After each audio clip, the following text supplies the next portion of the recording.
दोस्तों I am sure अब तक तो आपने ये न्यूज़ पढ़ ही लिया होगा और टीवी पर देख भी लिया होगा कि जैन समाज के लोग पूरे भारत में प्रोटेस्ट कर रहे हैं। अब तक आपने ये जानने की कोशिश की कि जैन समाज के लोग क्यों प्रोटेस्ट कर रहे हैं, किस चीज़ को लेकर प्रोटेस्ट कर रहे हैं? अगर नहीं तो चलिए आज इस वीडियो में जान लेते हैं।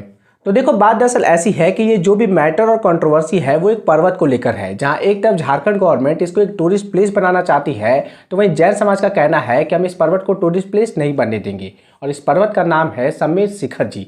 समेत शिखर जी आपका झारखंड के कैपिटल रांची से करीब 100 किलोमीटर दूर गिरिडीह में स्थित एक पर्वत है, जिसको कि पारसनाथ हिल भी कहा जाता है। और इसके अराउंड में जो एरिया है, जो शहर डेवलप हुआ है, उसको पारसनाथ कहा जाता है। जैन धर्म के अकॉर्डिंग जो जैन धर्म में 24 तीर्थंकर हुए हैं, तो उनमें से 20 तीर्थंकर ने यहीं पर मोक्ष प्राप्त किया था। और इस वजह से ये जो पर्वत है वो जैन धर्म के लिए one of the holiest site है। जैसे कि हिंदू धर्म में जो हमारा one of the holiest site जैसे कि अयोध्या, मथुरा, काशी वगैरह हो गया, जैसे कि मुस्लिम में आपका मक्का मदीना हो गया, आपका क्रिश्चियन के लिए वेटिकन सिटी हो गया, उसी तरह जैसे कि आपका ये सिख धर्म के लिए आपका गोल्डन टेम्पल अमृतसर हो गया, तो उसी तरह जो जैन है उनके लिए ये one of the holiest site है, क्योंकि यहाँ पर जैन धर्म के 24 में से 20 तीर्थंकरों ने यहीं पर मोक्ष प्राप्त किया था। अब ये जो जितना भी कंट्रोवर्सी है वो इस बात को लेकर है कि अभी झारखंड गवर्नमेंट ने अनाउंस किया है कि हम इस प्लेस को एक टूरिस्ट प्लेस बनाना चाहते हैं, जबकि जैन समाज लोगों का जो कहना है कि हम इसको टूरिस्ट प्लेस नहीं बनाना चाहते हैं। अब आपको लग रहा होगा कि यार झारखंड गवर्नमेंट इस प्लेस को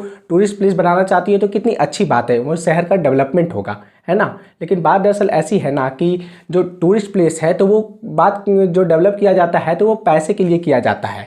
और जैन समाज के लोगों का कहना है कि हर चीज़ पैसे के लिए नहीं की जाती है। हमारा जो टूरिस्ट प्लेस है, अगर आप जब इसको एक टूरिस्ट प्लेस की तरह डेवलप करोगे तो यहाँ पर होटल्स बनेंगे, फिर आपका मॉल्स बनेंगे, यहाँ पर रोड्स बनेंगे बड़े बड़े, तो वहाँ पर क्या होगा कि मांस मदिरा का सेवन होगा, लोग आएंगे फ़न के लिए। और ये जो हमारा एरिया है उसको एक स्पिरिचुअल मानते हैं, हम अपना अपना पवित्र चीज़ मानते हैं। तो हम स्पिरिचुअलिटी के लिए हम पारसनाथ जाते हैं, हम यहाँ पर फ़न करने के लिए नहीं जाते हैं। जबकि जो आप टूरिस्ट प्लेस बनाते हो तो वहाँ लोग फ़न के लिए भी जाते हैं। जैसे आज के डेट में अगर कहीं भी मंदिर घूमने जाना हो तो वहाँ देखते होगे आप लोग कि वहाँ पर स्पिरिचुअलिटी के लिए बहुत कम लोग जाते हैं, और वहाँ पर वो मोबाइल लेके कैमरा खिंचवाने चले जाते हैं, फ़न करने के लिए घूमने लग जाते हैं। तो जैन समाज लोगों का जैन समाज के लोग हैं तो उनको इसी को लेकर कड़ा विरोध है कि नहीं, हमारा जो वो समेत शिखर जी है वो हमारा one of the holiest place है, वो मेरा स्पिरिचुअलिटी है। वहाँ पर हम इतना तप करके, मतलब वहाँ 27 किलोमीटर का एक ट्रैक होता है जहाँ पर लोग मतलब ये पैदल चल के उसको उस पर चलते हैं और अपने आप को दंड देते हैं, और उसको एक एज ए मतलब कहें ना कि स्पिरिचुअल फिगर की तरह उसको पूजते हैं, है ना। उसमें कहा जाता है कि 27 किलोमीटर अगर आपने पैदल चल के उसको पार कर लिया, है ना, तो आपको स्वर्ग मिलेगा। ये जैन धर्म के अकॉर्डिंग ऐसा कहा गया है। और एज ए हिंदू धर्म में भी हमें जो कठिन जो हम लोग कोई तप करते हैं तो इसीलिए फास्ट करते हैं, या फिर किसी भी रिलीजन में जब हम अपने आप को कुछ दंड देते हैं कि जो भी हमने पाप किया है तो उसकी सज़ा, उसका जो पाप हमने किया है उसके बदले में वो हम लोग दंड निभाते हैं, है ना। ये चीज़ तो होता ही है। तो ये इसी चीज़ को लेकर कंट्रोवर्सी है कि आप जो टूरिस्ट प्लेस बनाओगे तो यार पैसे के लिए बना रहे हो ना। तो जैन समाज के लोगों का कहना है कि एक काम करो कि झारखंड गवर्नमेंट को अगर पैसे ही चाहिए तो वो एक पिगी बैंक अपना हर मंदिर में रख दे, हमसे जो हो पाएगा हम उसमें पैसे डालते चले जाएंगे। जैन समाज के लोगों का कहना है कि हमने कभी डिमांड किया ही नहीं है कि हमारे एरिया में हमारे जैन धर्म जो हमारा जो one of the Holi site है वहाँ आप कुछ डेवलपमेंट करो।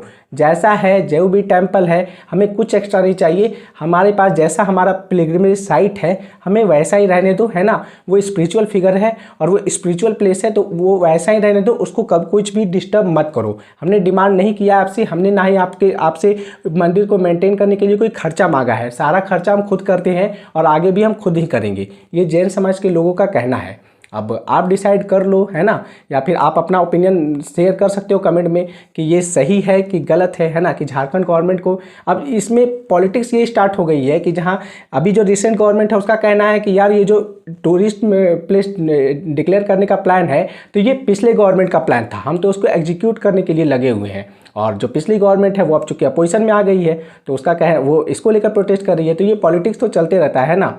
वहीं जैन समाज के बारे में अगर हम बात करें तो जैन समाज हमारे देश के सबसे स्मॉलेस्ट माइनॉरिटी में आते हैं, मतलब कि इनका पॉपुलेशन हमारे देश में 0.4% है, यानी कि आधा % भी नहीं है। ऐसा समझ लो कि 45 लाख की पॉपुलेशन है।